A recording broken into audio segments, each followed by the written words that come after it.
வணக்கம், welcome to kitchen queen. இன்றைக்கி நம்ம பார்க்க போகிற ரெசிபி சாக்லேட் கேக். கேக் பண்ணுறது எல்லாருமே ரொம்ப கஷ்டம், பண்ண முடியாது அப்படின்னு தான் நம்ம யாரும் பண்ணுறது கிடையாது, கடையில் வாங்குகிறோம். பட் கேக் பண்ணுறது ரொம்பவே easy.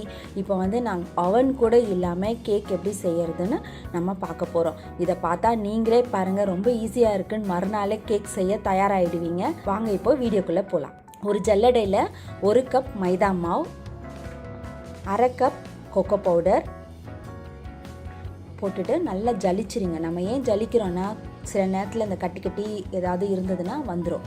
1/2 spoon baking soda, 1 spoon baking powder, 1 cup சுகரை நல்லா அரைச்சிக்கோங்க. அரைச்சிட்டு இந்த மாதிரி நல்லா ஜலிச்சு எடுத்துருங்க. அப்போ தான் கட்டிலாம் விழாது, இல்லைனா கட்டியாக ஆகிடும். எல்லாத்தையும் நம்ம ஜலிச்சு எடுத்துட்டோம். இப்போது இதில் ஒரு 1/2 ஸ்பூன் சால்ட் சேர்த்துக்கோங்க. சேர்த்துட்டு எல்லாத்தையும் நல்லா மிக்ஸ் பண்ணி விட்டுருங்க.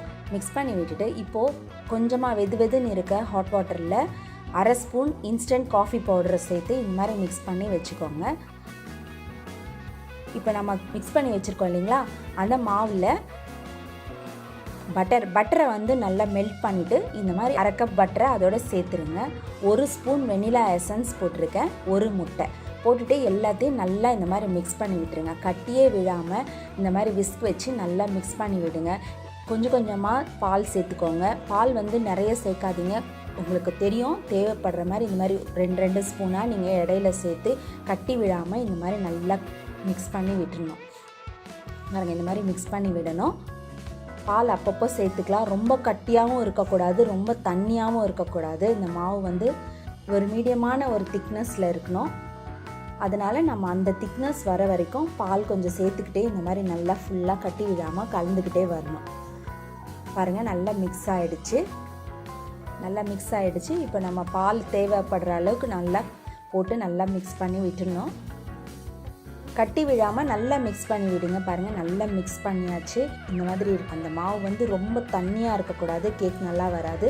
இந்த மாதிரி இருக்கும்போது ஒரு கேக் செய்கிற அந்த ஒரு பாத்திரத்தில் நம்ம என்ன பண்ணணும், பட்டரை ஃபுல்லாக தடவி விட்டுருணும்.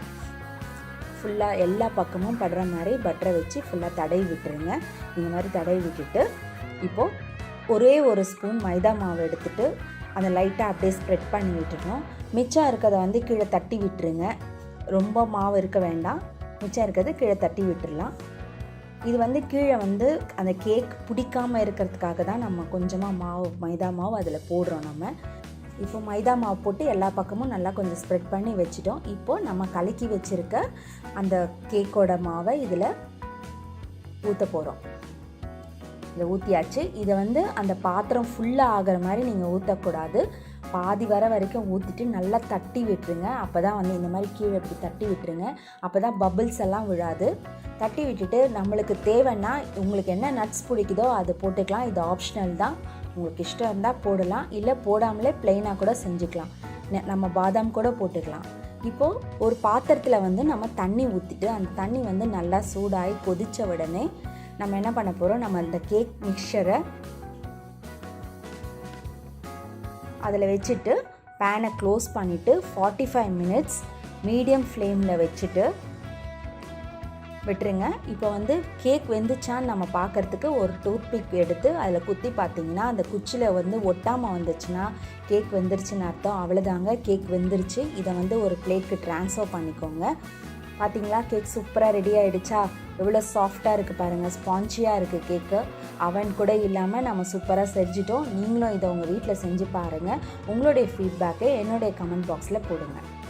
உங்கள் எல்லாருக்கும் ஒரு சின்ன ரெக்வஸ்ட், அது என்னன்னா, என்னுடைய பேஜை லைக் பண்ணுங்கள், என்னுடைய சேனலை சப்ஸ்கிரைப் பண்ணுங்கள், பக்கத்தில் இருக்க பெல் பட்டனை கிளிக் பண்ணுங்கள். ஸோ தட் நான் பண்ணுற ஒவ்வொரு டிஷ்ஷும் உங்களுக்கு நோட்டிஃபிகேஷனில் வரும். மீண்டும் உங்களை அடுத்த ரெசிபியில் சந்திக்கிறேன். அன்டில் தென், பாய்.